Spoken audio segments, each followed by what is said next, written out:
Hey guys, welcome to today's episode of Making Guacamole with Suburban Dad. And we're gonna get right to it. So, here are the ingredients. Tomato, onion, cilantro, a couple of avocados, got my lime squeezer, got my spoon, fork, and a knife. Now, first thing I like to do is cut right into the avocados. I like to cut them in half. And I usually use my spoon to just get these out of here. Now, one of the problems that you might have when you buy avocados is they might not be quite ready, but I have a way around that, and I'll show you here in a minute. So, see, this avocado still looks kind of green, but you know, when you're having a party and you got people coming over and you promised everybody you were gonna make guacamole, the party must go on. So just do your best to try to scrape as close to the skin as possible, and just be careful not to cut yourself. Safety first, right girls? Yes. Yep. Got my kids helping me. I figure, what's an episode of Suburban Dad if you don't have kids helping you make this video? So, once you've got all the avocado out of there, here's the trick that I usually do. There's going to be some times where you have no choice but to buy hard avocados. So what I usually do is I'll get a fork and I'll start to scrape at them. This one is a very soft avocado, so it's working pretty good. But there's going to be times where you have no choice. Maybe the avocados weren't quite ready. A lot of people may have their home remedies, some tricks to soften them up. I usually just will sometimes grab just the tip of the fork and scrape, and sometimes you need patience, and I'll just keep scraping until you get the avocado to soften up. Just eventually all the scrapes are just going to get the avocado to just become real mushy. See, this part right here is kind of hard, so you kind of have to get at an edge and just keep using the tip of the fork to scrape at it enough. And you just keep scraping until the avocado is pretty much softened up. And like I said, sometimes these avocados might be a little too hard. They do have a different flavor if they weren't quite ready, but if you know, you gotta have guacamole. So next thing I'll do is get my tomato, and you know, if you guys want expert guacamole makers, you might have to go to the cooking channel. This channel that I'm starting is mainly focused on parents who are in a rush trying to get home and figure out what it is they need to make.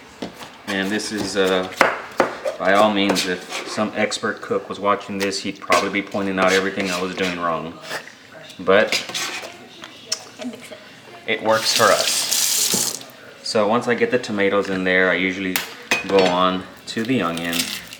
You know, be careful. All of this was washed before I started the video, so you know, make sure everything's washed. Like I said, I'm not an expert onion chopper, but I will cry from time to time when I chop them.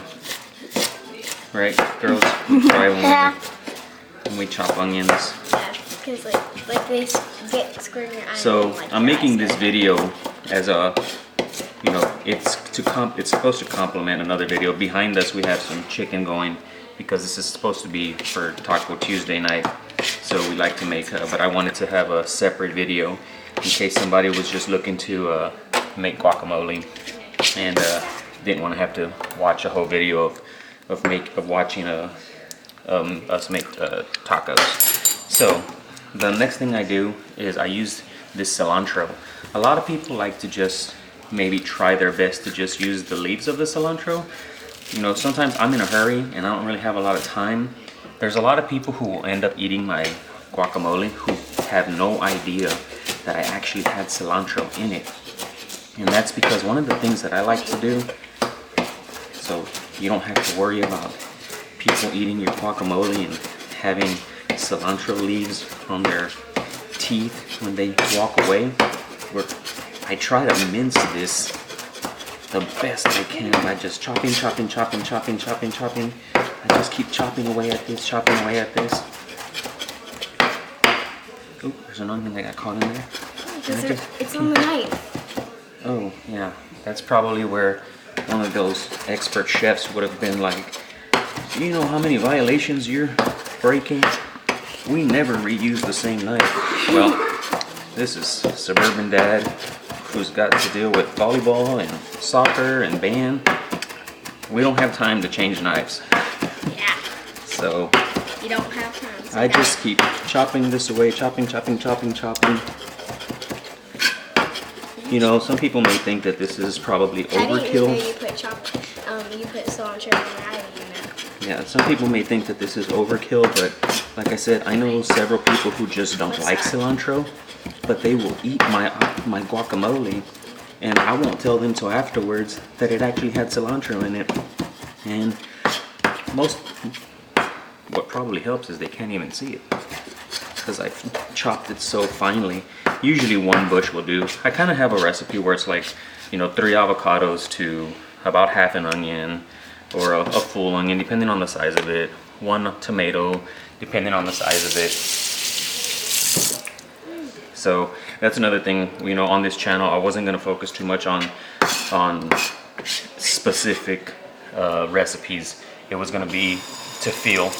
Basically, when you're in a hurry, we don't have a lot of time to get the measuring cups out and measuring all these things. We're in a hurry and we got to go. So one of the most important ingredients is the lime juice. My wife tends to love lime juice. She loves her guacamole very tangy. Some of my coworkers that I've made this for, they tend to tell me, hey, next time ease up on the lime juice. But that's why I'm not focusing too much on measurements, because you know, it's pretty much how you feel. So the last ingredient is the salt, which is probably the most important.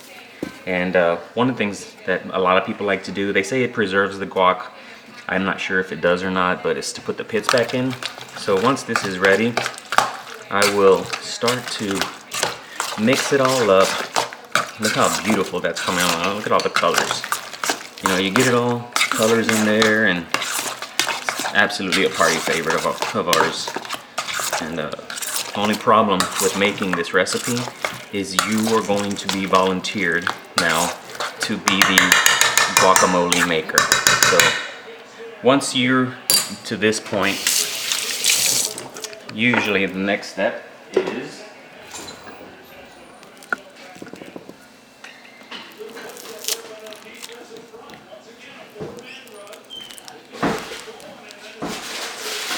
the taste test. So one of the things we like to do is just grab a chip, taste it, and feel like it needs a little bit more salt, so throw a little bit more salt on there. Get some more taste testers for you. Check it out. See what you think. What do you think? Are we good? It's really good. Yeah, that's when you know you make it, when you get that approval from your own kids.